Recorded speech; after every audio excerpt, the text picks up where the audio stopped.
Corona काळातील सेवेचा मोबदला द्या. 20 ग्रामपंचायत कर्मचाऱ्यांचे आंदोलन.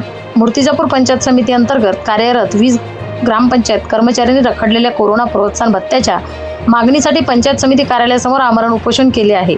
कोरोना काळात जीव धोक्यात घालून सेवा बजावूनही शासनाने जाहीर केलेला भत्ता अद्याप मिळालेला नसल्याचा आरोप कर्मचाऱ्यांनी केला. अनेक निवेदने व पाठपुरावाही करून सुद्धा प्रशासनाने दखल न घेतल्याने उपोषणाचा मार्ग स्वीकारायला लागल्याचे आंदोलनकर्त्यांनी सांगितले. रखडलेला भत्ता तातडीने मंजूर न झाल्यास आंदोलन अधिक तीव्र करण्याचा इशाराही देण्यात आला आहे.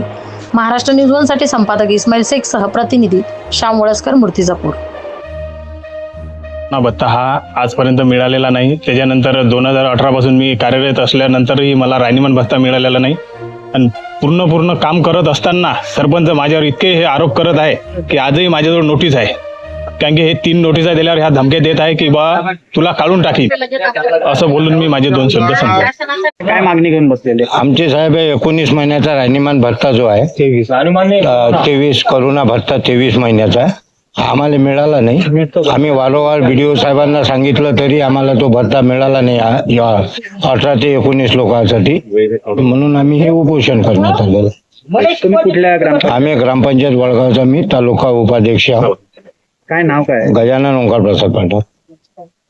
हो, फक्त आता आपल्या बाकीच्या ग्रामपंचायतचे जे कर्मचारी आहेत त्यांना मिळाला. फक्त 19च ग्रामपंचायत कर्मचारी आहेत त्यांना तो भत्ता मिळणे बाकी आहे. तर तसं आपण ग्रामपंचायत अधिकाऱ्यांना लेखी आणि आज जे आढावा सभे झाले त्याच्यामध्ये पण आपण त्यांना सूचना दिलेल्या आहेत. त्या सूचनेनुसार त्यांचं करोना काळातील भत्ता अदा करण्याबाबत सूचना दिलेल्या आहेत. त्यानुसार कारवाई होईल. अनेक ग्रामपंचायतचे जे अधिकारी आहेत ते नाहक त्रास देत असतात. त्याचप्रमाणे त्यांना उपोषण करण्याकरता त्यांनी प्रवृत्त केलं असंही त्यांनी बोलताना व्यक्त झालेले आहे. काय नेमकं म्हणजे एकीकडे प्रशासन काम करण्याकरता मजबूर करतं आणि अशा कर्मचाऱ्यांवर अत्याचार करतं, असं ना म्हणायला वावगं ठरणार नाही का? नाही, नियमानुसार त्यांनी कारवाई करायलाच पाहिजे आणि ते नियमानुसार कारवाई होईल.